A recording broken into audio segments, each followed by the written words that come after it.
Nesse vídeo eu vou contar 5 erros que eu cometi no mestrado e como é que eu fiz para solucionar esses erros. Pode ser muito útil para você que está cursando o mestrado nesse momento ou para você que pensa em fazer algum dia. Meu nome é Gabriel França, eu sou professor na Prefeitura de São Paulo. Mas no ano passado, em 2019, eu defendi meu mestrado na Faculdade de Educação na USP e logo na sequência entrei no doutorado em Educação na mesma faculdade. Espero que esse vídeo te ajude. Ele já vai começar.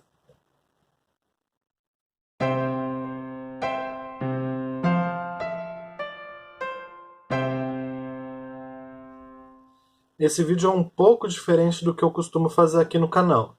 Normalmente eu trato de escola pública, de cotidiano escolar e, em especial, eu falo de educação de jovens e adultos. Mas muita gente me pergunta sobre o mestrado, muita gente tem interesse em fazer mestrado em educação. Então eu resolvi contar um pouco coisas que eu fiz que foram ruins e como é que eu resolvi esse problema, porque pode ajudar quem tem esse interesse. O primeiro grande erro, e não é um erro que só eu tenha cometido, é um erro bastante comum, é ingressar no mestrado. A gente se empenha muito, faz muita coisa para dar certo, estuda demais, mas acaba acreditando que o nosso mestrado tem que ser uma obra-prima que vai revolucionar todo o conhecimento que a humanidade já produziu. Embora a gente tenha muita vontade de fazer isso, quem não tem vontade muito provavelmente nunca quis seguir carreira acadêmica, essa vontade ela não se relaciona com a realidade. É importante entender que a nossa principal função no mestrado tem 2 aspectos. Primeiro, apresentar um bom trabalho, um trabalho bem feito para a sociedade, para a comunidade acadêmica daquela sua área, mas também é formar um pesquisador e formar uma pesquisadora. O resultado do mestrado não é uma dissertação que vai revolucionar o mundo. É a condição de continuar fazendo trabalhos de pesquisa que, somados, vão representar uma grande mudança no conhecimento. Ou seja, quando a gente entende que o nosso produto final não é uma obra-prima, fica muito mais fácil de lidar com as nossas próprias expectativas. Se você está gostando desse vídeo, aproveita e aperta o botão de like e se inscreve no canal. Isso ajuda muito o vídeo a ser distribuído para mais pessoas aqui no YouTube. E me deixa bastante feliz também com o resultado do meu trabalho. Com relação a esse primeiro aspecto, vem o segundo, que é o seguinte. A gente pega um livro escrito por algum professor ou por alguma professora que a gente admira muito, lê o livro e fala, nossa, que maravilhoso, um dia eu vou chegar nesse nível. E aí vai lá ler a orelha do livro e descobre que ele é resultado do mestrado daquela pessoa. Bate aquela depressão profunda que a gente fica pensando assim, meu Deus do céu, eu nunca vou chegar nesse nível de escrita, eu nunca vou chegar nessa qualidade de pesquisa. Mas é um grande erro querer comparar aquilo que você está fazendo com um trabalho que já foi produzido, com um livro que é resultado de uma dissertação escrita, de uma banca de defesa, de correções sugeridas pela banca e depois sugestões editoriais para fazer o livro ficar melhor. A gente não pode comparar um trabalho em andamento com um trabalho feito. Aliás, a gente não deve comparar nenhum trabalho, nem o seu com o do seu colega, nem com o de outra pessoa. É importante encontrar as qualidades e os defeitos do seu próprio trabalho e atuar para melhorar o que está escrito lá. Quando a gente para de comparar o que os outros fazem com o que a gente está fazendo, em especial um trabalho pronto com um trabalho em andamento, fica muito mais tranquilo identificar quais são as qualidades e as fraquezas do nosso trabalho e manter o fluxo de desenvolvimento daquelas ideias. Um terceiro erro é acreditar que o seu prazo final é quando você tem que terminar o seu trabalho. Esse é um erro muito sutil, mas quando ele acontece, é como se o mundo despencasse. A gente precisa entender que o prazo final é para o trabalho estar pronto, encadernado e entregue na sessão de pós-graduação da sua instituição de ensino superior. Mas você tem que ter terminado o material antes disso. Estabelecer prazos que sejam menores do que o prazo final ajuda a se organizar. Um exemplo. No curso que eu fiz, a qualificação tem que ser depositada com 18 meses a partir do ingresso. Se eu deixasse para terminar a qualificação o material de imprimir e encadernar no último dia que completaria esses 18 meses, eu provavelmente teria sido desligado do programa de pós-graduação da faculdade em que eu estudo, porque eu não teria terminado. Então eu antecipei os prazos finais. Eu tinha 18 meses para qualificar, então eu me preparei para ter tudo pronto com 15 meses.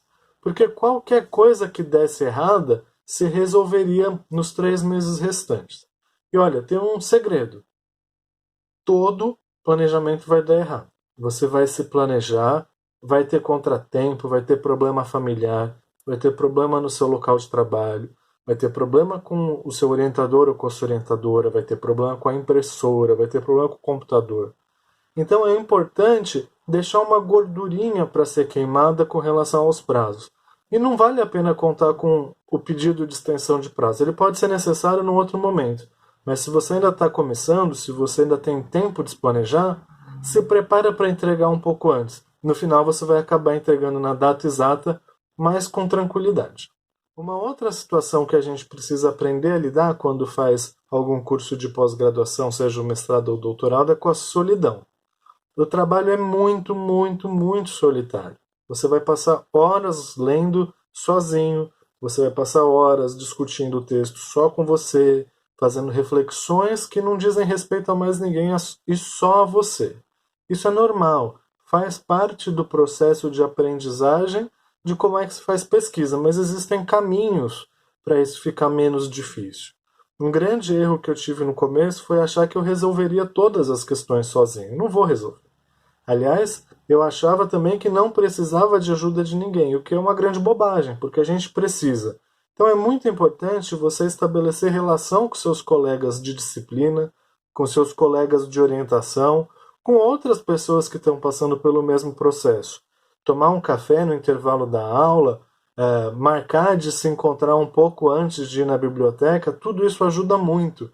E são pessoas que estão passando exatamente pelos mesmos problemas que você.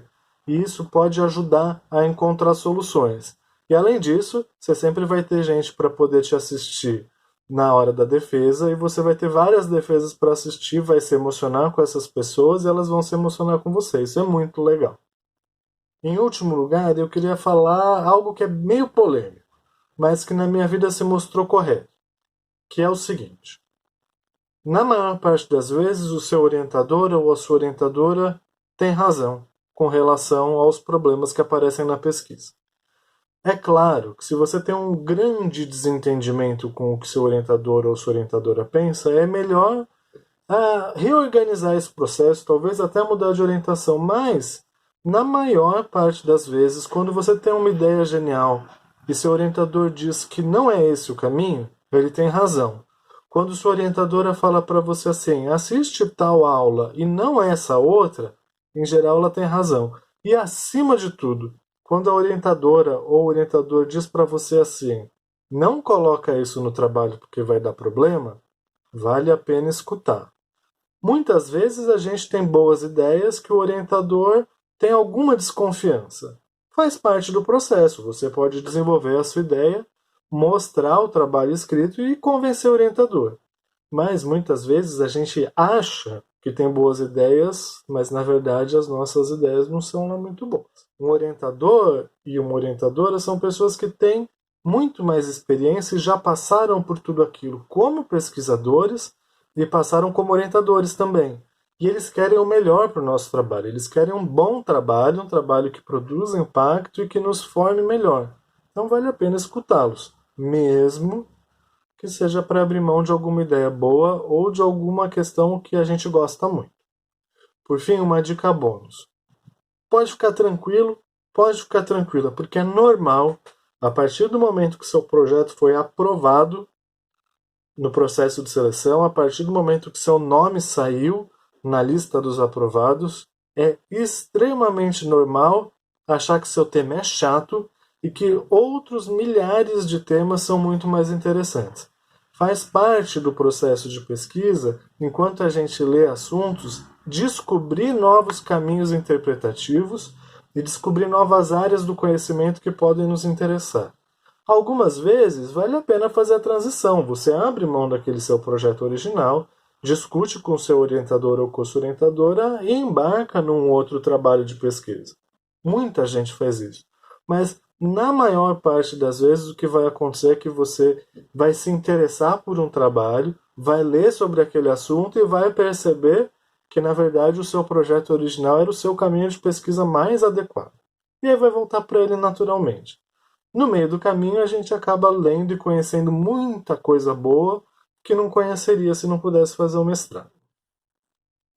Aproveitando, se você já faz mestrado, conta aqui embaixo na caixa de comentários em qual área e qual é o seu tema de pesquisa. Muito obrigado pela atenção, até o próximo episódio. Tchau, tchau!